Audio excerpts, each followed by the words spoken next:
नमस्कार, मैं हूं मनोज बनू। आप देख रहे हैं समझिए.com। आज आपको एक ऐसी इनसाइड स्टोरी सुनाते हैं जहां देश के भीतर विकास की नींव रखी जा रही है, तो वहीं पर्दे के पीछे से डॉलर और विदेशी करेंसी का एक ऐसा जाल बुना जा रहा है जो भारत की रफ्तार को ब्रेक लगाने की साजिश में जुटा है। जी हां, एक तरफ भारत जब नई ऊंचाइयों को छू रहा है, तो दूसरी तरफ विदेशी पैसों के दम पर आंदोलनों की आग भड़काने और देश के अंदरूनी मामलों में दखल देने की एक बेहद गहरी पटकथा लिखी जा रही है। लेकिन अब इस खेल पर देश का सबसे बड़ा प्रहार होने जा रहा है। सरकार विदेशी अंशदान नियमन संशोधन विधेयक यानी कि FCRA के जरिए एक ऐसा चक्रव्यूह रच रही है जिसमें काली विदेशी फंडिंग वाले गैर सरकारी संगठन और संदिग्ध संस्थाओं की साठगांठ हमेशा के लिए ध्वस्त हो जाएगी। अब तक विदेशी फंड लेकर भारत की सड़कों पर बवंडर खड़ा करने वाले फर्जी कार्यकर्ता और संदिग्ध समूहों के लिए रास्ते पूरी तरह से बंद होने वाले हैं। आखिर क्यों अमेरिका और चीन जैसे ताकतवर देश भारत के इस एक कानून से बौखला गए, और क्यों धर्मांतरण और आंदोलन के नाम पर दुकान चलाने वाले संस्थाओं की रातों रात नींद उड़ गई है? क्या वाकई विदेशी पैसों से भारत के जो बड़े बड़े प्रोजेक्ट्स हैं उनको रोकने का काम होता है? वो इंटरनेशनल टूल किट की तरह चल रहे होते हैं? आज इस खास रिपोर्ट में हम विदेशी फंडिंग के इस पूरे नेक्सस की परत दर परत पोल खोलेंगे और समझेंगे कि कैसे संशोधनों से अब भारत विरोधी आंदोलन का खेल पूरी तरह से खत्म होने जा रहा है।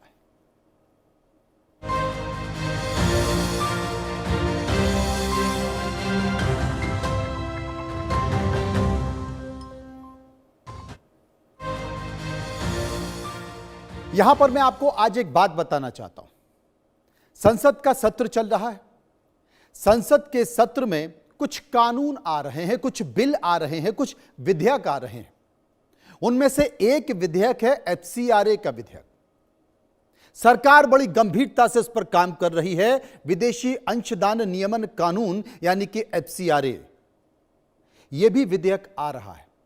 और यह विधेयक आ रहा है तो इसकी बड़ी हलचल देश में नहीं बल्कि विदेशों में भी हो रही है। सबसे ज्यादा अमेरिका और चीन में हो रही है। इसकी परतें आज मैं खोलूंगा, आपको विस्तार से समझाऊंगा कि क्यों इसकी चर्चा हो रही है और क्यों एक वर्ग इस विधेयक को लेकर परेशान है, खासकर तमाम संस्थाओं में।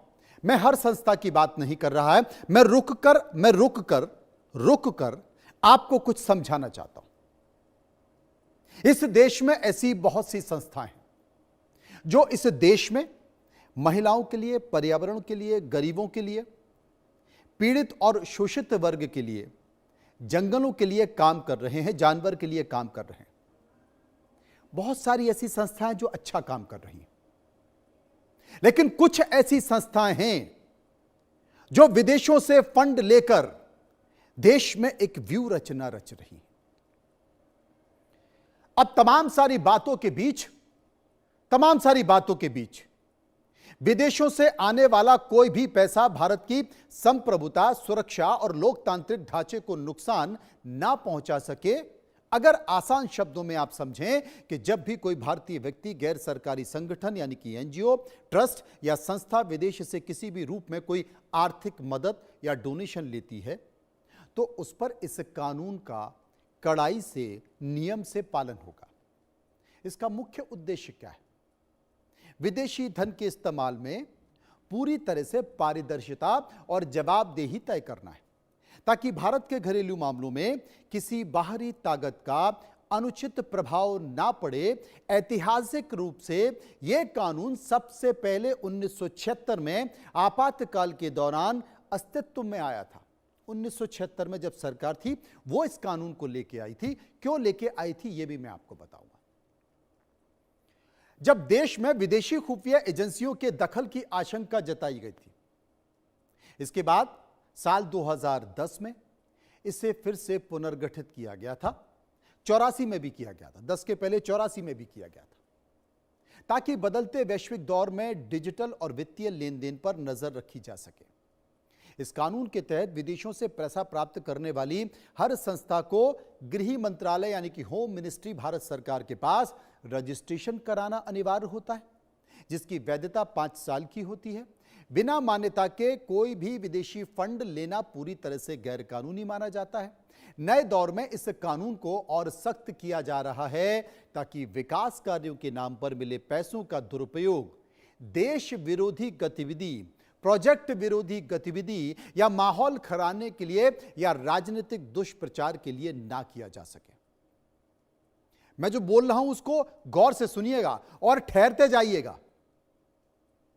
संक्षेप में मैं आपको समझाने की कोशिश करता हूं कि अब विदेशों से जो भी पैसा किसी भी एनजीओ को मिलेगा, वो सरकार जानेगी कि पैसा कहां से आया है, क्यों आया है, कहां पर खर्च होना है, यानी कि पाई पाई का हिसाब आपको देना होगा। पहले क्या होता था, रुकिए और सुनिए, मैं आपको समझाता हूं। पहले विदेश से किसी संस्था को डोनेशन मिला, वो संस्था अपने अधीन काम करने वाली कई छोटी छोटी संस्थाओं को पैसे बांट देती थी। उसका कोई हिसाब किताब नहीं होता था, उनका कोई रजिस्ट्रेशन नहीं होता था। आपने कहां दिया, एक रिपोर्ट मंगाई, एक रिपोर्ट सबमिट कर दी कि सुदूर आदिवासी इलाके में हमने करीब 50 या 100 संस्थाओं को इतना इतना पैसा दे दिया। वो पैसा आपने दिया, नहीं दिया, कितना दिया, उस पर क्या काम हुआ, कुछ नहीं पता। और वो पूरा पैसा बदल रहा है। पैसा आ रहा है डॉलर में और आप उसको बांट रहे हो रुपए में।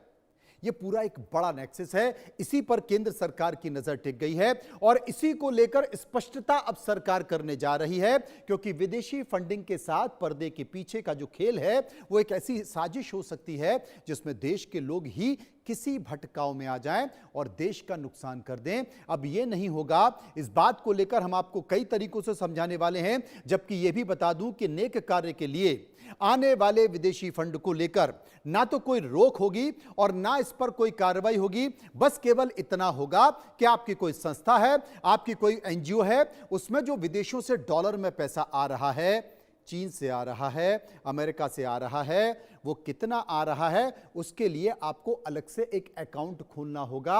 और वो पैसा आप कहां दे रहे हो, किस संस्था को दे रहे हो, उससे गाड़ी कौन सी खरीद रहे हो, उससे जमीन कौन सी खरीद रहे हो, जरा हमको ये बता दो। पहले कुछ नहीं। भारत सरकार के संसद में लाए जा रहे इस संशोधन की सबसे बड़ी वजह जानते हैं क्या है? पुराने नियमों की कमियां और उनका फायदा उठाकर कई संदिग्ध संगठन विदेशी धन का अनुचित लाभ उठा रहे थे। वर्तमान दौर में विदेशी फंडिंग का पैटर्न बेहद जटिल और डिजिटल हो चुका है। पहले जहां सीधे तौर पर पैसे भेजे जाते थे, वहीं अब फर्जी कंपनियां शेल अकाउंट और इनडायरेक्ट तरीके से करोड़ों की विदेशी मुद्रा भारत में झोंकी जा रही थी। पुरानी व्यवस्था में यह किसी संस्था का लाइसेंस रद्द या खत्म हो जाता था तो उस संस्था द्वारा विदेशी फंड से बनाई गई करोड़ों की संपत्ति और एसेट का क्या होगा, इस पर कोई स्पष्ट कानून प्रावधान नहीं था। इसी लूपहोल का फायदा उठाकर कई संगठन लाइसेंस खत्म होने के बाद क्या करते थे, अपने एसेट का इस्तेमाल अपनी पुरानी गतिविधियों को चलाने के लिए करते रहते थे। इसके अलावा विदेशों से मिलने वाले पैसे का इस्तेमाल उस मकसद से हटकर किसी और मकसद में किया जाता था जिसके लिए अनुमति ली गई थी, वो उससे कोई लेना देना नहीं। अब नए बिल में क्या होगा समझ लीजिए। नए बिल की जरूरत पड़ी क्यों? ताकि फर्जी संस्थाओं के पंजीकरण को तुरंत निरस्त किया जा सके और जिस संस्था का पंजीकरण निरस्त किया गया है उनकी जो संपत्तियां हैं, उनकी संपत्तियों को सरकार अपनी कस्टडी में ले सके, उसका अधिकार और एक तय अथॉरिटी को दिया जाए। यह नया संशोधन देश के अंदरूनी लोकतंत्र को सुरक्षित करने, विदेशी हस्तक्षेप और जड़ से खत्म करने, राष्ट्रीय सुरक्षा के तंत्र को मजबूत करने के लिए बेहद आवश्यक हो गया। अब यहां पर रुकिए आप। यहां पर बहुत महत्वपूर्ण बात करने जा रहा हूं क्योंकि अभी जंतर मंतर पर आंदोलन हुआ, उससे भी मैं इसको कनेक्ट करूंगा। निर्भया आंदोलन हुआ, अन्ना का आंदोलन हुआ, नर्मदा का आंदोलन हुआ, किसानों के आंदोलन हुए, नॉर्थ ईस्ट में मैं आपको ले जाऊंगा, वहां पर कई ऐसे आंदोलन चल रहे हैं। कश्मीर में आंदोलन हुआ। ये आंदोलन से जुड़े हुए लोग तो करते हैं, लेकिन इस आंदोलन में कब ऐसी अदृश्य शक्तियां शामिल हो जाती हैं जो लोकतंत्र और सरकार के लिए खतरा बन जाती हैं, लेकिन आपको पता ही नहीं चलता है। 37 दिन तक आंदोलन चला जंतर मंतर पर। शुरू के 20 दिन कोई नहीं आया। आंदोलन को खत्म करने के तरीके और जो उस आंदोलन में अनशन पर बैठे थे, उस आंदोलन के लोगों ने कहा कि साहब हम कोई तरीका ढूंढ रहे हैं कि अनशन खत्म हो जाए और हो जाए। लेकिन क्या हुआ? अचानक से अदृश्य शक्तियां आ जाती हैं, खाने की व्यवस्था हो जाती है, खर्चे की व्यवस्था हो जाती है, फंडिंग होने लगती है। यह बड़ा खेल है, इसको समझने की कोशिश कीजिए। अब मैं आपको वहीं पर ले जाने जा रहा हूं। मैं कहां आपको ले जाने वाला हूं? आपने नेपाल का आंदोलन देखा, आपने ईरान का आंदोलन देखा, ईरान का सत्ता परिवर्तन, नेपाल का आंदोलन सत्ता परिवर्तन, बांग्लादेश का आंदोलन सत्ता परिवर्तन क्या स्थानीय लोगों से हो गया? जी नहीं, विदेशी शक्तियों की मदद, ताकत और पैसे से हुआ। तो जो एफसीआरए बिल है, यह एफसीआरए विधेयक, एफसीआरए बिल सरकार को बड़े गंभीरता से विचार करना पड़ा। अब इसके लागू होने के बाद क्या होगा? विदेशी पैसों के दम पर भारत की सड़कों पर जो विरोध प्रदर्शन होते हैं, आंदोलन खड़े हो जाते हैं, वो छोटे से आंदोलन का बड़ा हो जाता है, वो करना बहुत नामुमकिन हो जाएगा। नए प्रावधानों के तहत अब किसी भी संगठन को मिलने वाले विदेशी फंड का दायरा, उसकी भौगोलिक सीमा पूरी तरह से तय कर दी जाएगी। यानी कि अगर किसी एनजीओ को किसी विशेष राज्य के सुदूर गांव में स्वास्थ्य या शिक्षा में काम करने के लिए विदेशी फंडिंग मिल रही है, करोड़ों डॉलर मिल रहे हैं, तो वो उस पैसे का एक भी रुपया किसी दूसरे राज्य में जाकर धरना प्रदर्शन में या फिर धर्मांतरण में टेंट माइक लगाकर इंतजाम करके खर्च नहीं कर सकता है साहब। इसके साथ अब नए जो नियम हैं, उसमें विदेशी फंड को संस्था से दूसरी संस्था में ट्रांसफर करने, यानी कि सब ग्रांटिंग पर पूरी तरह से पाबंदी लगा दी है। पहले बड़े विदेशी फंड प्राप्त करता छोटे छोटे स्थानीय संगठनों को पैसे बांटकर जन आंदोलन खड़े करवाते थे। वो जन आंदोलन क्या कहां पर होते थे? बड़े बड़े जो पावर प्रोजेक्ट लग रहे हैं वहां हो जाते थे, बड़े बड़े जहां पर डैम बन रहे हैं नदियों पे वहां हो जाते थे, जब न्यूक्लियर के प्लांट लगाए जा रहे थे वहां हो जा रहे थे। तमाम नॉर्थ ईस्ट के ऐसे राज्य जहां पर रेयर अर्थ मिला है, जहां पर चीन की नजर है, वहां हो जाते थे। और इसमें वो कब मुख्य सूत्रधार पर्दे के पीछे बन जाते थे, किसी को पता ही नहीं चलता था। अब हर पैसे के लेन देन को केवल नई दिल्ली स्थित देश की एक ही बैंक में जिम्मा दिया गया है। नई दिल्ली स्थित भारतीय स्टेट बैंक की मुख्य शाखा में विशेष एफसीआरए खाते से ही संचालित करना अनिवार्य कर दिया गया है। अगर कोई भी संगठन विदेशी पैसे का इस्तेमाल प्रत्यक्ष या अप्रत्यक्ष तौर पर किसी राजनीतिक एजेंडे या सरकार विरोधी प्रदर्शनों से करता पाया गया, तो उसका लाइसेंस तो निरस्त हो जाएगा। उसके साथ साथ उसकी फंडिंग, यानी कि जो माल रखा हुआ है डॉलर में, वो भी फ्रीज कर दी जाएगी। और उसकी जितनी मकान, दुकान, बिल्डिंग, गाड़ी, सब सब सब कब्जा, सब सीज। अब ये एफसीआरए जो बिल आ रहा है, दो देश बहुत परेशान हैं, चीन और अमेरिका। ये भारत में फंडिंग करते हैं बड़े पैमाने पर। आपको मैं ये भी बताऊंगा, एक छोटा सा आंकड़ा बता देता हूं पिछले साल का। एक छोटा सा आंकड़ा पिछले साल का, 23,000 करोड़ रुपए विदेशों से फंडिंग हुई है भारत की एनजीओ में। कितना? 23,000 करोड़ रुपया। कहां से आया? विदेशों से, डॉलर के तौर पर। किन्हें मिला? भारत के एनजीओस को मिला। 23,000 करोड़। आप समझ सकते हैं? मैं फिर दोहरा रहा हूं, इस देश में तमाम ऐसे एनजीओ हैं जो विदेशी फंडिंग प्राप्त करते हैं, और वो बहुत अच्छा काम शिक्षा में भी कर रहे हैं, स्वास्थ्य में भी कर रहे हैं, वो सुदूर इलाकों में कर रहे हैं, ट्राइबल आदिवासी इलाकों में कर रहे हैं, नॉर्थ ईस्ट के इलाकों में कर रहे हैं। बहुत से ऐसी एनजीओ, मैं सब एनजीओ की बात नहीं कर रहा हूं, लेकिन कुछ एनजीओ हैं जो विदेशी फंडिंग प्राप्त करने के बाद देश विरोधी गतिविधियों में उसका इस्तेमाल कर रहे हैं। होता कैसे था? अभी मैंने बताया कि एक मदर एनजीओ है, उसको डॉलर में करोड़ों डॉलर मिले और उसके बाद लाखों डॉलर मिले। उसने फिर तमाम छोटी छोटी जो एनजीओज हैं जिनका रजिस्ट्रेशन एफसीआरए में नहीं है, उन छोटी छोटी संस्थाओं को ग्रांटिंग कर दी, पैसा दे दिया। अब वो पैसा जो उनको दिया, वो कितना पैसा दिया, कितना खर्च किया, कितना वापस ले लिया, कुछ नहीं पता।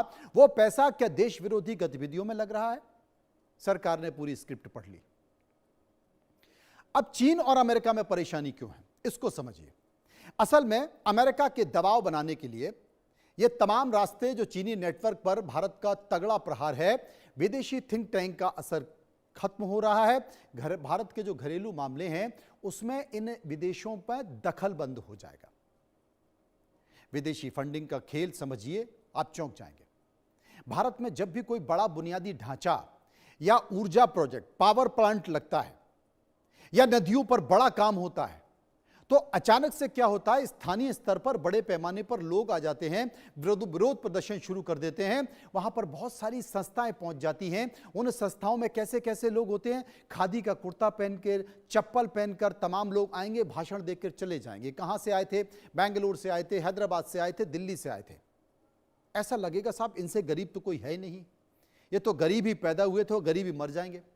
लेकिन जो ये बड़े बड़े प्रदर्शन होते हैं, इन प्रदर्शन के पीछे अक्सर विदेशी फंडिंग का गहरा शक होता है। इसका सबसे बड़ा और वास्तविक उदाहरण तमिलनाडु के कुडनकुलम परमाणु ऊर्जा संयंत्र का है, जहां पर प्रोजेक्ट के चालू होने के ठीक पहले भारी विरोध हुआ।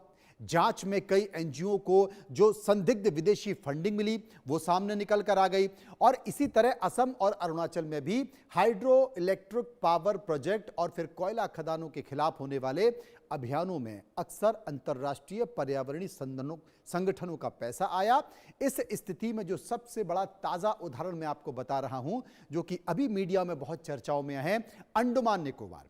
अंडमान निकोबार के ग्रेट निकोबार में बनने वाले विशाल ट्रांसशिपमेंट पोर्ट और गैलेथिया बे प्रोजेक्ट के साथ ही देखी जा रही हैं। ये प्रोजेक्ट रणनीतिक तौर पर मलक्का जलडमरू मध्य के बेहद करीब है, जो चीन के समुद्री व्यापार का जीवन मार्ग है। जैसे ही भारत ने इस प्रोजेक्ट की घोषणा की, वैसे वैश्विक और स्थानीय संगठनों ने पर्यावरण के नाम पर कानूनी अड़चनें पैदा की, आंदोलन शुरू कर दिए। भारत के तमाम राजनीतिक दल के लोग वहां पहुंच गए। चीन और अन्य विरोधी देश कभी नहीं चाहते कि भारत अपनी ऊर्जा जरूरतों में आत्मनिर्भर हो, वैश्विक व्यापार मार्ग पर अपना दबदबा कायम करे। इसलिए पर्यावरण संरक्षण के चोले में छुपे एनजीओ को विदेशी मुद्रा भेजकर वे भारत के विकास की रफ्तार को धीमा करने का प्रयास करते हैं।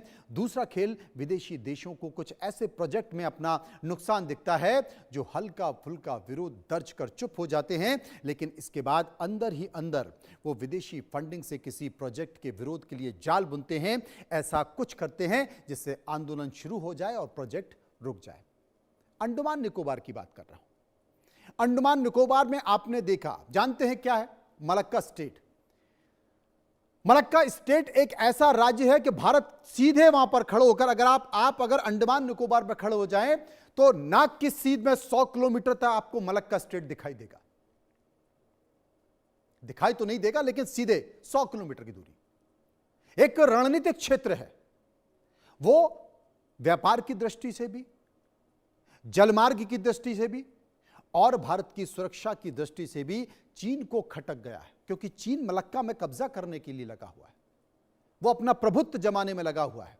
आपने हॉर्मुज को देखा, एक हॉर्मुज के बल पर ईरान ने अमेरिका को नचा दिया। वही मलक्का स्टेट है, रणनीतिक क्षेत्र है। इसलिए भारत अंडमान निकोबार में अपनी सरकार का बेस बनाना चाहती है, वो आर्मी बेस बनाना चाहती है, वो जलमार्ग का व्यापारिक बेस बनाना चाहती हैं, जो भारत की एक ताकत के तौर पर दिखाई देगा। लेकिन तमाम एनजीओ क्या कर रहे हैं? एनजीओ कह रहे हैं कि साहब मछलियों को नुकसान होगा, यहाँ पर कछुए हैं उन कछुओं को नुकसान होगा, यहाँ पर कुछ जनजाति हैं उनको नुकसान होगा, और इसे बर्बाद करने की कोशिश की जा रही है। देखिए, जहाँ पर विकास होता है वहाँ थोड़ा तो विनाश होता है। कहां नहीं हुआ? आप चले जाइए सुदूर इलाकों में जहां पर बहुत सारी माइंस हैं, वहां पर जब उन माइंस को खोदा गया तो फिर पेड़ भी कटे और स्थानीय जनजातियों को भी नुकसान हुआ। लेकिन अगर आप बड़े तौर पर देखें तो उसकी जरूरत, उनके संसाधन की जरूरत देश को हुई, देश को लगी और देश में व्यापारिक तौर पर वो दिखाई भी दिया। लेकिन जो नया एफसीआरए कानून है, वो नया एफसीआरए कानून एक और काम करेगा, एक और बड़ी चोट करेगा, और वो करेगा धर्मांतरण पर। ईसाई धर्मांतरण और धार्मिक मिशनरी संगठन सबसे ज्यादा चिंतित नजर आ रहे हैं, क्योंकि जो विदेशी फंडिंग हो रही है वो तमाम ईसाई मिशनरियों में सबसे ज्यादा होती है। इस चिंता का मुख्य उद्देश्य जानते हैं क्या है? नया संशोधन में स्पष्ट तौर पर यह कहा गया है कि धार्मिक धर्मांतरण गतिविधियों को स्वीकृत धार्मिक और सामाजिक गतिविधियों के दायरे से बाहर कर दिया गया है। पहले कई विदेशी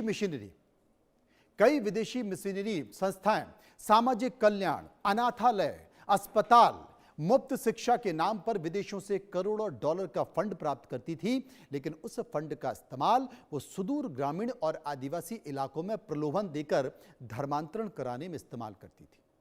उदाहरण के लिए आप आंध्र प्रदेश चले जाइए, उड़ीसा चले जाइए, छत्तीसगढ़ चले जाइए, झारखंड चले जाइए, पूर्वोत्तर राज्यों के दूर दराज के इलाकों में काम करने वाले कई चैरिटेबल ट्रस्ट, उन पर यह आरोप लगे कि विदेशी पैसों के बल पर वो गरीब वंचित वर्गों को आर्थिक सहायता मुहैया कराते हैं और फिर उनका धर्म परिवर्तन करा देते हैं। नए बिल के तहत अब किसी भी ऐसी गतिविधि के लिए विदेशी पैसे का लेना पूरी तरह से प्रतिबंधित कर दिया गया है, जो प्रत्यक्ष और अप्रत्यक्ष तौर पर धर्मांतरण से जुड़ी है। सरकार ने यह साफ कर दिया है कि धार्मिक स्वतंत्रता व्यक्ति की निजी आस्था का विषय है, लेकिन विदेशी पैसों के दम पर संगठित तरीके से चलाए जाने वाले धर्मांतरण के रैकेट को सामाजिक कार्य मानकर बर्दाश्त नहीं किया जाएगा और इसी कारण ऐसे संगठनों का विदेशी फंडिंग नेटवर्क पूरी तरह से खत्म हो जाएगा। मतलब अगर सरकार को जरा सा भी पता चल गया कि आपने अपनी संस्था, वो संस्था जो विदेशों से फंड ले रही है, उसका इस्तेमाल अगर धर्मांतरण के लिए किया तो आपकी संपत्ति भी जब्त होगी, आपकी संस्था का लाइसेंस भी रद्द होगा और जितनी भी आपकी गाड़ी, दुकान, बंगला, मकान है वो सब जब्त कर लिया जाएगा, सीज कर लिया जाएगा। तमाम जो प्रावधान है उनके अनुसार यदि कोई विदेशी संस्था से फंड प्राप्त होता है, उसे यह सिद्ध करना होगा कि पैसा जिस खास सामाजिक या शैक्षणिक उद्देश्य के लिए लिया है वो केवल उसी पर खर्च हो रहा है। इसके लिए हर एनजीओ को अपनी बैलेंस शीट और खर्च का विस्तृत ब्यौरा केंद्रीय पोर्टल पर अपलोड करना अब अनिवार्य कर दिया गया है। यदि जांच में यह पाया गया कि विदेशी पैसे का इस्तेमाल उस इलाके के लोगों को प्रलोभन देने के लिए किया जा रहा है, यानी कि आप चंगाई सभाएं कर रहे हैं, आप धार्मिक सामग्रियां बांटकर सामूहिक धर्मांतरण का काम कर रहे हैं, आप छोटे छोटे जन आंदोलन खड़े कर रहे हैं, जहां पर विकास की परियोजनाएं स्वीकृत हो गई हैं उस काम में बाधा डाल रहे हैं और उस बाधा डालने में विदेशी पैसे को खर्च कर रहे हैं, तो उस संस्था के खिलाफ कड़े आपराधिक मामले दर्ज होंगे। जिसके अलावा प्रवर्तन निदेशालय यानी कि ईडी और सीबीआई इसको जांच करेंगी और जांच में अगर पाया गया तो आपका काम तमाम। ऐसी संस्थाओं के बैंक खातों को फ्रीज कर दिया जाएगा। विदेशी फंड के एक एक रुपए का डिजिटल ट्रैक होने पर अब इन विदेशी ताकतों के रास्ते पूरी तरह से बंद हो जाएंगे, जो भारत में जनसांख्यिकीय असंतुलन पैदा करने के लिए पानी की तरह पैसा बहा रहे हैं। एक साल का उदाहरण आपको दे रहा हूं, पिछले साल का उदाहरण दे रहा हूं। करीब 16,000 संस्थाएं या शायद 18,000 19,000 संस्थाएं, 23,000 करोड़ रुपए विदेशों से मिला है सामाजिक और शैक्षणिक कार्य के लिए। इतनी बड़ी राशि, और आपने देखा ये तमाम इंटेलिजेंस का इनपुट है। आपने भारत के पड़ोसी राज्य नेपाल में क्रांति होती देखी, आपने बांग्लादेश में क्रांति होती देखी, सत्ता परिवर्तन देखा, नेपाल में सत्ता परिवर्तन देखा, ईरान में ही एक ऐसा जन आंदोलन खड़ा किया गया, वहाँ से रिजिम चेंज करने की कोशिश की। तमाम इंटेलिजेंस इनपुट है कि ये जो विदेशी फंडिंग है ये बढ़ रही है और ये भारत में जो सत्ता है उसको बेदखल करने में या उसको डिस्टर्ब करने में इसका प्रयोग हो सकता है। इसलिए सरकार एफसीआरए बिल लेकर आने वाली है, जिसका कि अब भारी विरोध भी संसद में होने जाना है। आप देखिएगा, उसके बाद आप समझिएगा कि मैंने विस्तार से आपको क्यों समझाने की कोशिश की कि विदेशी फंडिंग में अब देश के किसी बवाल में या धर्मांतरण में विदेशी पैसे का इस्तेमाल नहीं होगा, और अगर होगा तो दूरबीन लगाकर सरकार इसे जांचेगी, परखेगी और पकड़ेगी। फिलहाल इतना ही। नमस्कार।